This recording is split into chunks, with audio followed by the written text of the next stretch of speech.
Satterfield has had the opportunity to travel all over the world, visiting places that many people never get to see. And you can count on it that Dan has the adventure of a lifetime during his travels, and tonight he's sharing some of that with us. So Dan, tell us about your time in Greenland.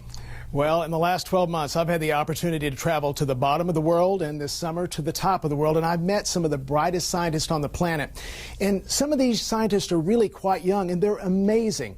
They're also exceptional and an exception in America. There is big trouble in the state of science education in America, and it may already be having an impact on your livelihood.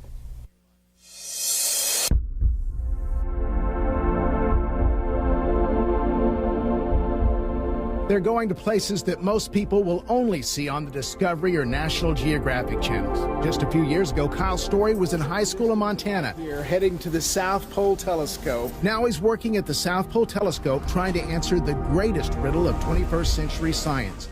What is dark matter and dark energy? It makes up 96% of the universe, but nobody knows what it is. Nick Morgan spent the long polar night that just ended at Amundsen Scott Station at the South Pole. He took weather obs and launched weather balloons to gather critical climate data. He did that in weather that often reached 98 degrees below zero. 3, 2, and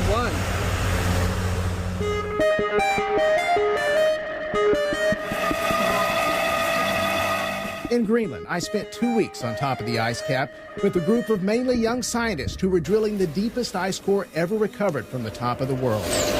All to find out how much damage we're doing to the planet's climate system. You're looking at a chunk of ice that's 150,000 years old. It's a deceptively beautiful world, but it can be deadly in minutes. A sudden whiteout can leave you frozen to death just yards from a warm hut.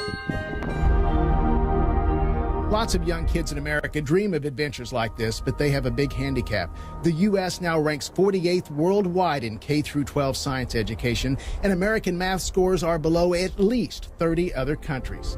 I sat down earlier this month with famed astrophysicist Neil deGrasse Tyson.